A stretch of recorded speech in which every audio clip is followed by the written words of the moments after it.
He was an amazing director. Well, tell us about meeting him. I mean, because he discovered you, or he found you through the Lindsay Anderson film If. Yes. Well, this was told to me by Christiana, his widow then. He passed away. And we went to somewhere to one of those Kubrick exhibit things, you know, and she said, "Oh, you don't know this, Malcolm, but he was very keen to see your first movie, If, directed by Lindsay Anderson, which is a great film, and I was very lucky, you know, to get that." And so Stanley had this projectionist on standby 24/7, and he started to watch the movie If. And apparently, according to Christiana, I made my first appearance, and he hit the intercom button, and he said, "Relace that." And he did it 4 times, and then he turned to his wife and said, "We found our Alex." Luckily for me, he'd put the book of A Clockwork Orange aside because he couldn't cast it. That's what he said. And thank God he did. So timing, it's everything, isn't it? Well, what do you mean when he says he couldn't cast it? He just was having a hard time envisioning the people who could play this, and then just seeing you with... And I said to him, "Well, why did you cast me?" Yeah. You know, I was a punk, really, and I wanted to know, well, what was so special about me? And he goes, he thought about it. And he went, "You can portray intelligence on the screen, even though you're a punk." And I went, "Oh, that's nice." Okay, I'll take that. I mean, what was it like? I mean, so much of the film, you could say the entirety of the film hinges on you as Alex, as the character, his transformation. I mean, obviously, when we first meet him, you know, how he dresses, how he speaks, it's huge. I mean, how was it with you and Stanley together creating that character? Well, you know, it's much more of we really worked together extremely well. And, you know, I was great friends with Peter Sellers at the time because, you know, Peter said to me, "We're in a very exclusive club. You know, you and I have starred in Stanley Kubrick movies."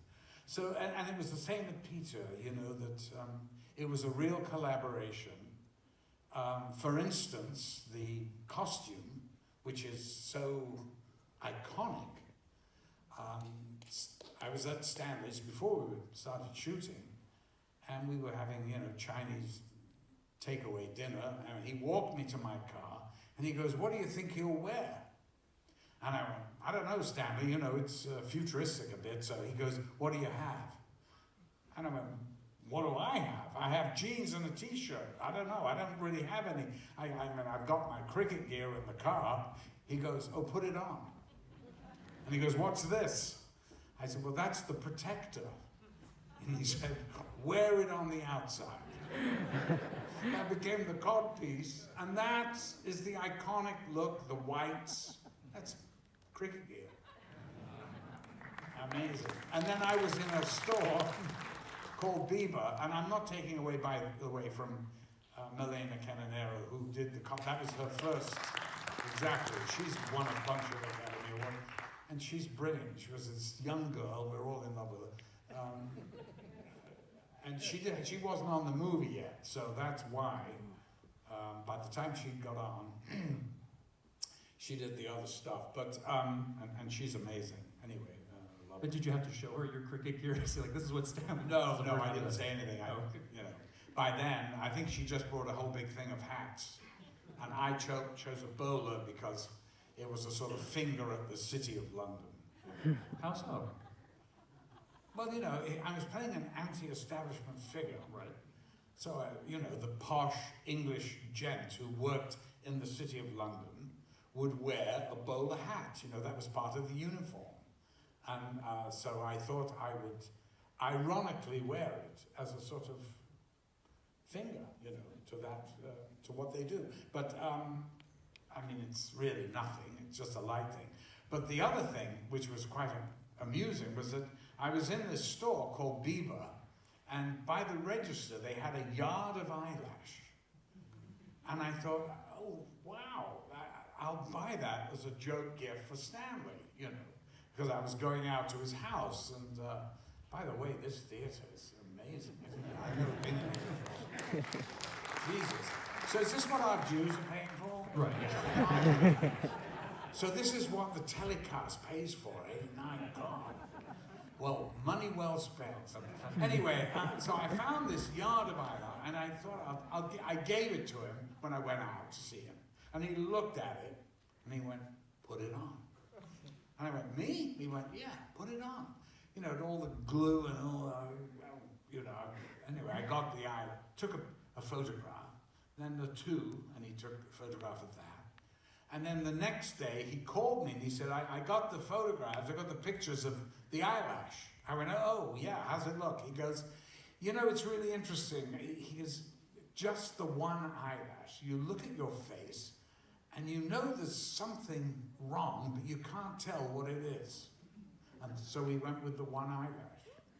Fascinating. Yeah. I mean, it's so surprising. People think, I think there's this myth of Stanley Kubrick as somebody who was so removed, remote, and who was also so meticulous in the way he made films. These stories kind of break out of that, this notion of collaboration, improvisation. He was the loosest, well, for instance, I said to him at one point, early on in the film, I said, Stanley, you know, I'm having a thing, what do you think is Alex's, you know, I don't think I used the word motivation because God knows I didn't want to scare him. And he said, that's why I hired you. And he just turned and left. And I'm like, Jesus. You know, I'm used to theatre directors that will, if you ask them a question, you sit down and spend an hour while they talked it through, you know. Stanley just, and then driving home, I was thinking about it, and I suddenly went, he's just given me the greatest gift any director could give an actor. He's saying, show me, do it. And it's really very freeing. And, you know, there's all kinds of things that happened on the set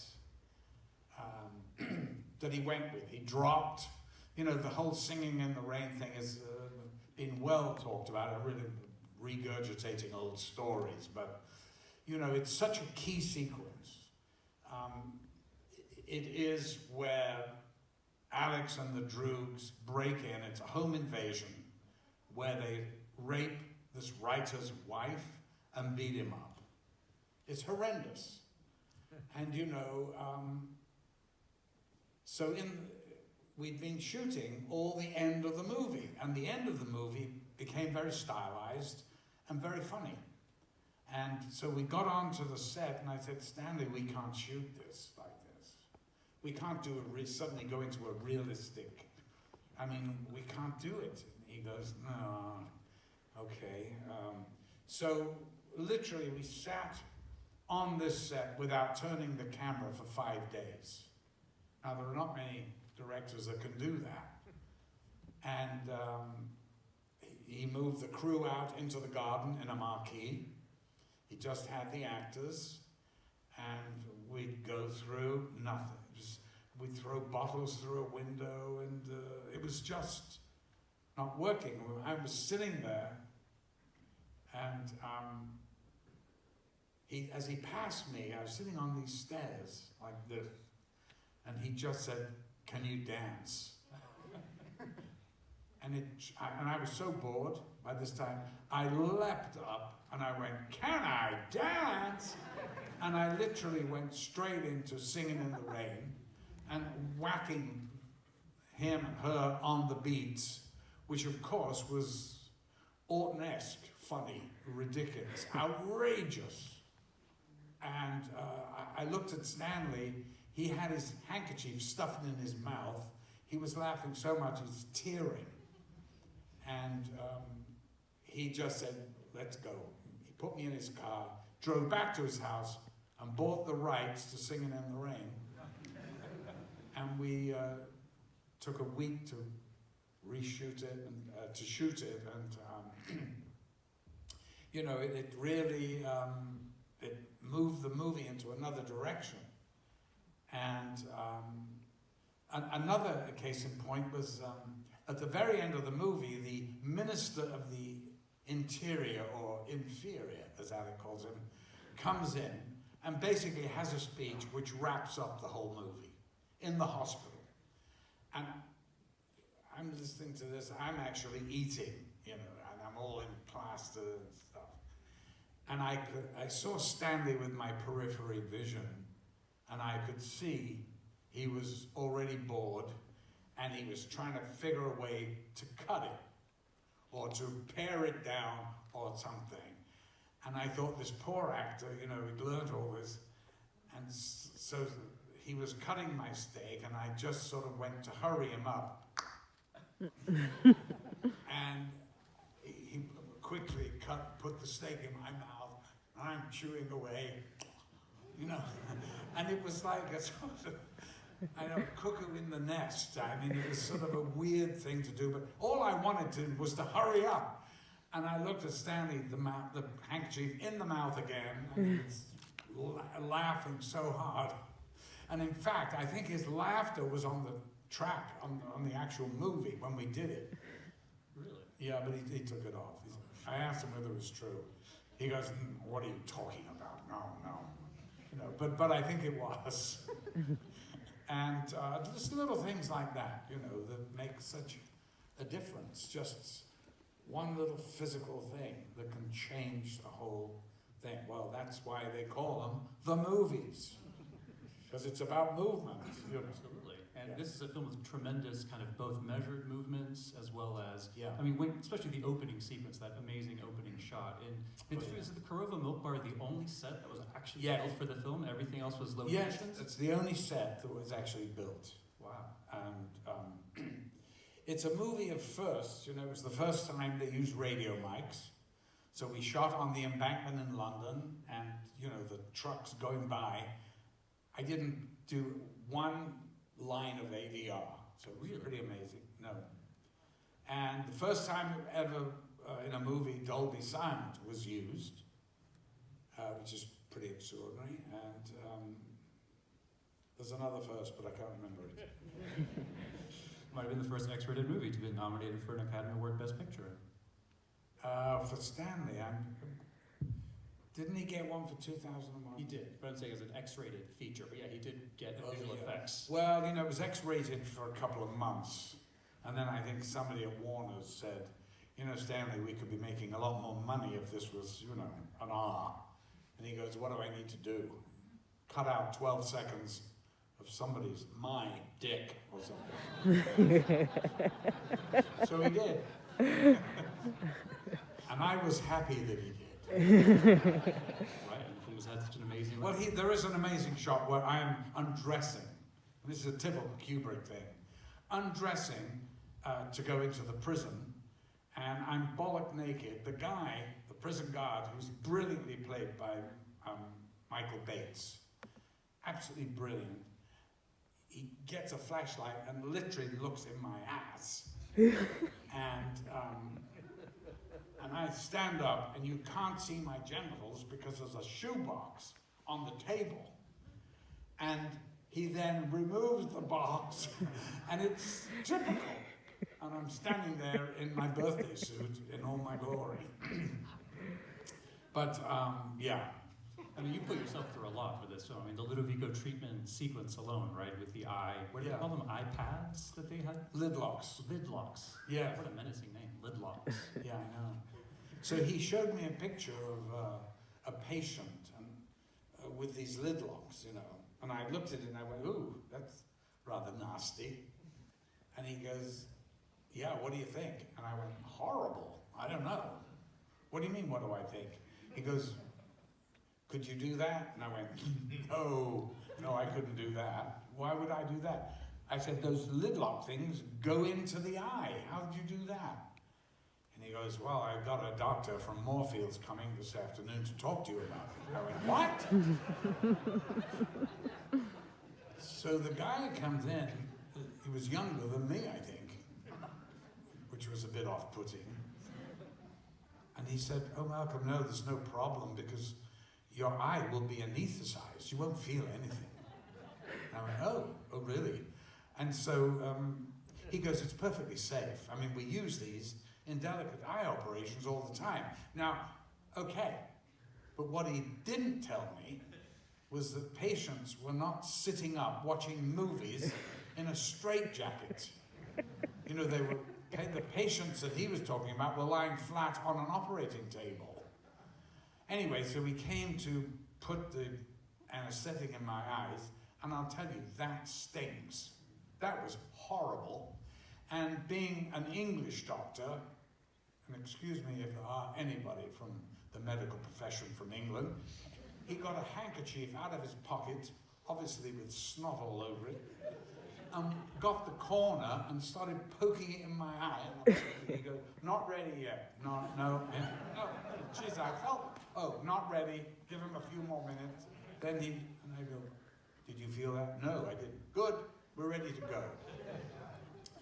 So I've got the straitjacket on, the thing around my head, and he put him in. Then Stanley came down, he goes, "Just say, how are you doing today, little Alex?" Or whatever the line was. And so the doctor, who should be getting, these artificial teardrops in my eyes, because if you don't get them in after 14 seconds, the cornea dries up, and you are then blind. Still, that's what I thought anyway. So I said, "Doc, don't worry about the line." He kept asking me, "What's your name again?" I went, "Doc, doesn't matter, Alex, but it doesn't matter. Just don't worry about the line. He'll cut it anyway." And he was, "No, I'd like to get it right." I went, "Okay. How are you doing today, little Alex?" Whatever the line was. So we start this thing, and I'm literally with my foot tapping 14 seconds, and I'm like, get it in. He's doing this. We do the scene. Took 10 minutes. That was it. Done. And got out of the thing. He then checked my eyes. He said, there's maybe a little discomfort. I went, "Oh, really? I can't feel anything." And he said, "No, well, you're still anesthetized, but when, in a couple of hours, when it wears off." I went, oh, okay. Well, I'll be home by then. So driving home, drove into my street. I was in this car, the driver, thank God. Literally, I have never felt pain like this. I don't know whether any of you wear contacts and have had scratched corneas, but it's like somebody took a razor blade and went like this down your body. It was so horrific. I literally was banging my head against the wall, and thank God I had a friend who was a doctor who lived around the corner, who came around with his bag and gave me a shot of morphine. He said, "Count to 10. I went, 1, 2, what is this?" And I literally woke up the next morning, and it was like I had bags of sand in my eyes, but at least they had repaired. They repaired very quickly. And the scratches, thank God, had repaired. And so Stanley called to see how I was, which I think was the least he could do, really. And I said, I think I'm fine, Stan. I think I'll be fine, in a couple of days. He goes, no, take a week off. I went, "A week?" He goes, yeah, I want to, I've got a few things I want to do with the next set, and let the insurance pay for it. So I went, "Oh, okay." So I just took a week off, which I quite liked, and he loved. And of course the insurance company were on to him because he did it all the time. In every damn movie he did it. Can you imagine the insurance claims on Barry Lyndon? Yeah.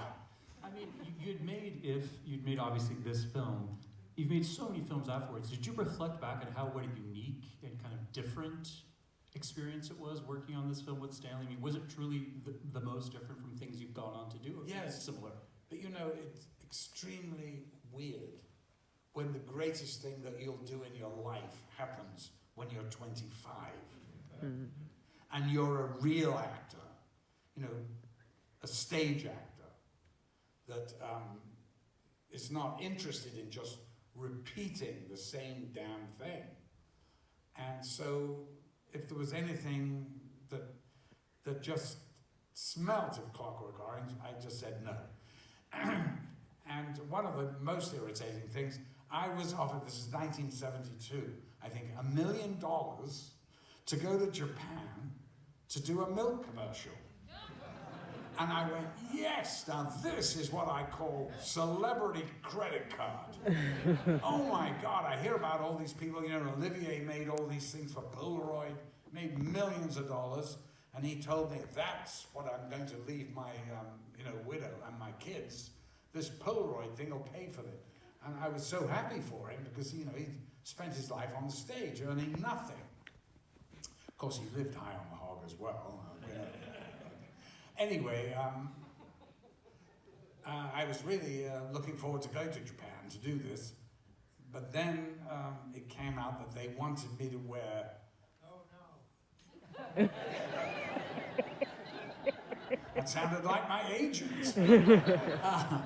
Oh no is right. They wanted me to wear the costume, the eyelash, and the bowler, and I just had to say no. I can't do it. You can't do that. It dilutes it. It bastardizes it. Something which, you know, you work very hard to pull off. I'm not going to cheapen it. So there you are. But if they offered it me now, I'd be there in a heartbeat. One last question. I mean, obviously, you know, as you point out yourself, this is such beyond an iconic film. Your personification of Alex is beyond iconic. I mean, it's truly, you know, in the pantheon. You've talked about this film so many times. Yes. Is there something you would like to share to folks here who maybe are seeing it for the first time, that maybe to some knowledge, some wisdom to impart? Do you know how many times I'm asked that? Oh, okay. I'll tell you what my influences were, which are rather peculiar. Because when I read it seriously and got into the book in a heavy way, because it was the book, there was no script as such. And I realized that, you know, this is Warner Brothers making this movie. And there had never been an anti-hero of a movie, in a major studio movie, that was an immoral man. I couldn't even think of one, because I tried to find something that I could watch that would give me an indication, maybe. And then the language that I had to do, I decided that I wanted to play it in a northern accent. Of course, Stanley had no idea what that meant. You know, he wasn't interested. But I decided to do it in a northern accent because it gives the language of Burgess, this Nadsat, a kind of sort of Shakespearean kind of feel, rather than a whiny Cockney, you know. I wanted to give it a sort of a nobleness. And that brought me to the great Laurence Olivier doing Richard III, who was an immoral man. Well, the way Shakespeare wrote it, of course, that was all rubbish. He didn't murder the princes in the tower, you know. It was a political ploy, you know, but he does play this wickedly evil. But it is Shakespearean, so it's sort of, I mean, it's not hard for me because I was at the Royal Shakespeare Company and, you know, spent 18 boring months there, standing around moving furniture like this, you know, and just spouting the odd line here and there. Let us, my lord, from Hamlet. Or, the French are bravely in their battles set, and will with all expedience charge on us. That's the first lines I ever spoke on the West End stage. And when I actually came to do it, I said, my sovereign lord, bestow yourself with speed, the French. Come on, they're waiting. Ian Holm and the Agincourt army literally turned towards the back of the stage with heaving shoulders. And when Ian turned round, Ian Holm, Henry V, He looked at me with such a stupid smile on his face. Those were the days. Anyway, so that was a great influence. And the main influence after that was a comedian in England called Eric Malcolm, who was part of Malcolm and Wise. And the whole stuff where Alex is eating a spaghetti, where the press are around when he goes back to Patrick McGee's place, the writer, and he's entrapped, and he says, "Try the wine." And he goes, "Oh, thanks, thank you. Oh, yeah, oh, sounds of stuff." And he's going, and he thinks it's probably, poisoned or something. And then he says, "Food, all right?" Patrick McGee, what a character he was. I'd worked with him on the stage, and he was Irish. He loved his Guinness. And on the second day of him being on the film, he came to me and he goes, "Malcolm, I need a word." I said, "Yes, Pat, what?" He goes, "There's no fucking beer on this set. There's nothing. There's no alcohol at all. How the fuck am I supposed to work?" I said, "Well, that's a good point. I don't know. I think you're the only person that's asked for those." He goes, "I'd like a Guinness. Can you talk to him?" I said, I'll mention to him. I can't promise anything." So I said to Stanley at lunch, "Stanley, are you pleased with Patrick?" He goes, "Yes, I am. He's great. Isn't he great? I love him when he gets over the top. I love that." I go, "Well, he's complaining and he needs, he needs to have a Guinness now and again." He goes, "I'll not have alcohol on my set." I went, "For Patrick McGee, you better have it." He goes, "Okay, I'll tell the prop guy." So they brought in a case of Guinness bottles, 24 in a case, right? 3 days, empty. Kubrick comes to me and he goes, I bought him a case of Guinness, 24 bottles. He goes, "He's finished every one in 3 days. And I went, "And how was his performance?" He goes, "Great." "Keep getting the Guinness." Well, thank you so much for joining us. This is such a Great honor. pleasure. Ladies and gentlemen, please enjoy. Enjoy. Malcolm McDowell. Thank you for coming here. Thank you.